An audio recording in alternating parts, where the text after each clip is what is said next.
Ito yung panglima, tinatanggalan na ng forma. So yung mga pier column niya kabilaan, may mga nakabalot pang gunny bag. Ganun din dito sa pang-apat na pier column niya. Malinis na yung beam sa unang deck. Yung magkabilang pier column niya sa pangalawang deck, nakabalot pa ng gunny bag. Ayan yung Maui OSS tunnel eh. So, yung napapaikutan ng sheet pile na yan. Ito naman yung mga rebar cage na to. Ito yung off ramp.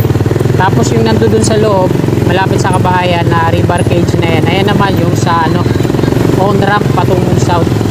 Ito yung alignment ng mga rebar cage dito sa gitna ng Paco Santa Mesa Road. Ito yung punong rebar cage na to, yung mababa dito sa unahan. Gagawing abutment yan.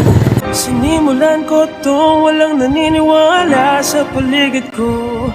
Ano? Ayan mga kasikap, nakuna na po natin ang update dito. Dadako na tayo dun sa may section 2A ng Skyway Stage 3 sa may PUP Santa Mesa, kung saan maglilink sila ng NLEX connector. So ano pa inantay natin? Tara, let's go! At mula nga dito sa may Tomas Claudio, baybay natin tong flyover hanggang dun sa may Padre Jacinto Zamora Bridge, patawid sa may PUP, dun sa may double decker ginawa ng Dumduma Construction and Trading Corporation. Mag-uumpisa po ang section 2A dito sa Tomas Claudio. Ayan. Yan po i-connect yan at patungo dito sa PUP.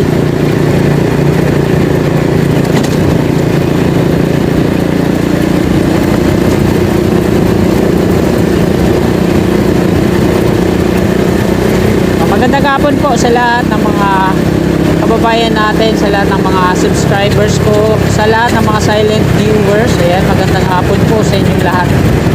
At nandito na nga tayo sa may Padre Jacinto Zamora Bridge o Nagtahan Bridge Link number 3.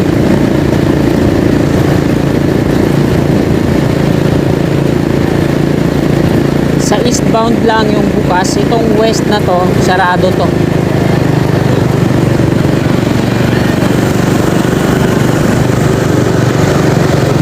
Dami mga nandito ngayon, nag-skateboard, nagja-jogging at nagpapalipas ng oras. So dito din sa kaliwa natin yung magiging balance cantilever construction ng NSCR.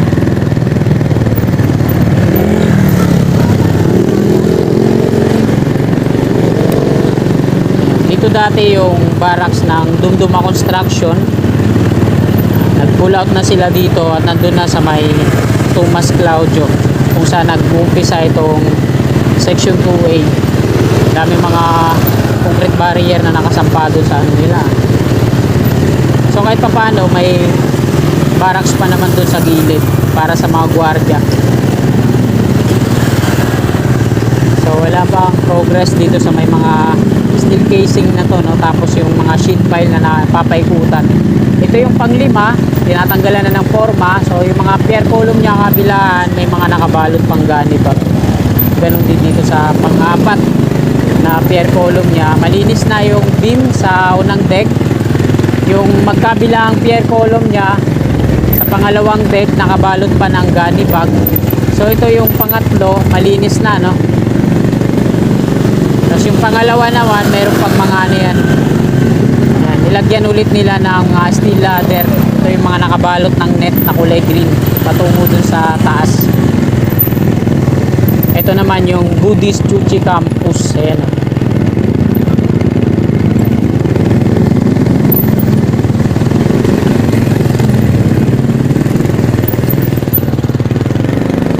So ayan, tapos na rin yung Buddhist Chuchi Campus no? Ito yung unang pier column at last. So kung patungo tayo ng west, galing tayo dito sa Magsaysay, ito yung unang pier column ng Dumduma Construction section 2A. So malinis na yan, wala na mga ano yan, sabit-sabit. Sa taas yung southbound, sa baba yung northbound. Ito naman yung shoulder dito sa kanan. Ayan sa taas yung on ramp patungong south. Ito naman sa baba yung galing north na off ramp patungo dun sa Valenzuela Street. At yung mga rebar cage nya, ayan o, nasa baba yung hilera dito sa Paco Santa Mesa Road patungo dun sa may gasolinahan. Sa index connector naman, mapapansin natin dyan sa unahan. Ayan yung mga napapaikutan ng sheet pile na yan. So dalawa yung magkatabing ano dyan, steel casing na drill na po nila yan. Ayan naman yung sa magiging pair ng NLEX connector na co-connect dito sa section 2A. Ito yung Barangay Development Center. So malawak dun sa unahan, no? Parang may ano din, pavement. Ayan yung Buddhist Chuchi Campus, oh. Gumanda na lalo. Tapos may sarili silang gate dyan at nag-pull out na yung mga materyales nila dun sa loob.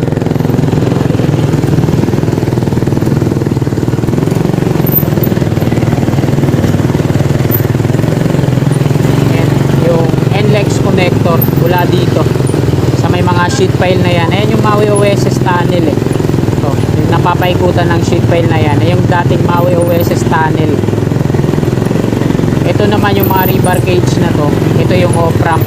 Tapos yung nandoon sa loob, malapit sa kabahayan na rebar cage na yan. Ayan naman yung sa ano, on-ramp patungong south. Ito yung alignment ng mga rebar cage dito sa gitna ng Paco Santa Mesa Road.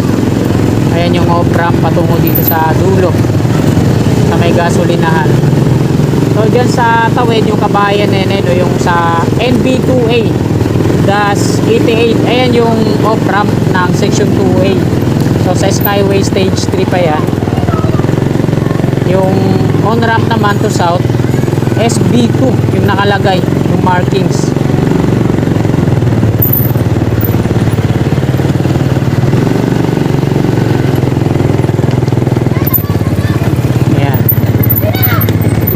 So hindi nag-continue yung demolition dito sa kabayan na to. Pero wala na yung mga bubong. Tapos yung laman loob ng kabayan dyan, wala na.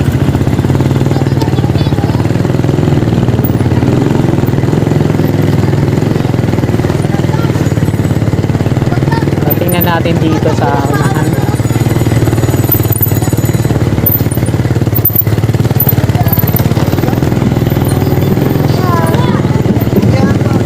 Ito yung dulong rebar cage na to, yung mababa dito sa unahan. Gagawing abutment yan. Ayan yung ano, yung markings. Ayan. NB2-89 abutment po yan, ABUT. At yung abutment na yan, ayan yan. Yung rebar cage na yan. Ayan yung magiging abutment niya. Tapos yung, hindi ko alam kung MSE wall o mga sheet pile lang patungo dun sa dulo yung gagawin. Ito yung mga rebar cage niyan. 1, 2, 3, 4, 5. So, binilang ko yan nung nakaraan. 10 yung mga rebar cage patungo dun sa shoulder niya sa section 2A. At may mga bagong markings ulit dito. F15. So, dun na yan sa kabila yung mga kabayan na yung pag na-demolish. Ito yun naman yung mga markings ng off-ramp dito sa kaliwa, yung mga rebar na yan. Ito, NB2A-88.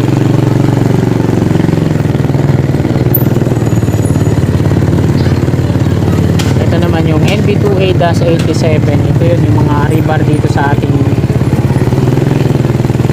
kaliwa. NB2A-86, tapos 016 F3, NB2A-85,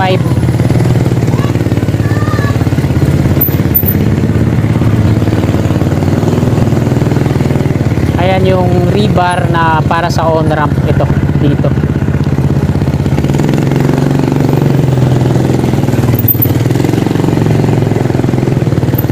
Wala tayong madadaanan dyan.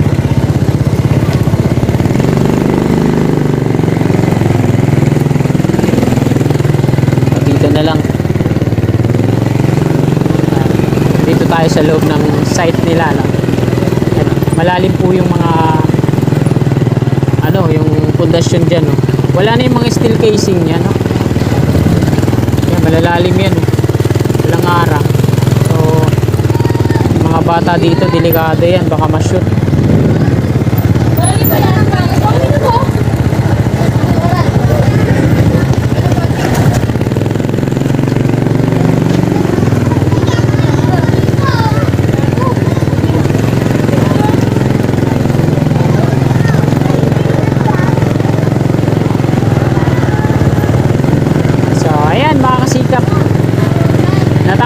natin kuna ng update ngayong hapong ito. Dito na po nagtatapos tong video na to. Maraming salamat mga kasigap sa walang sawa at kung pa inyong suporta kay Kasigap Channel. At bago nyo sana lisanin tong video na to, palike na lang po. At sa mga kasigap natin na willing po na sumuporta sa akin, yan, click lang natin subscribe dyan sa baba sa gawing kanan kung katabi niyo yung bell. Bell po natin para always na updated po lagi tayo sa aking mga bago pang i-upload na mga videos. Huwag nyo rin po kalimutan, no? Kung maaari lang, follow ang aking Facebook account, Junar Molo. Ito po yun. At ang aking FB page, Kasigap Motovlog, ito din po yun. Tapos itong aking YouTube channel. Maraming salamat mga kasigap. Magandang hapon. Lagi po tayo mag-iingat at God bless po sa ating lahat.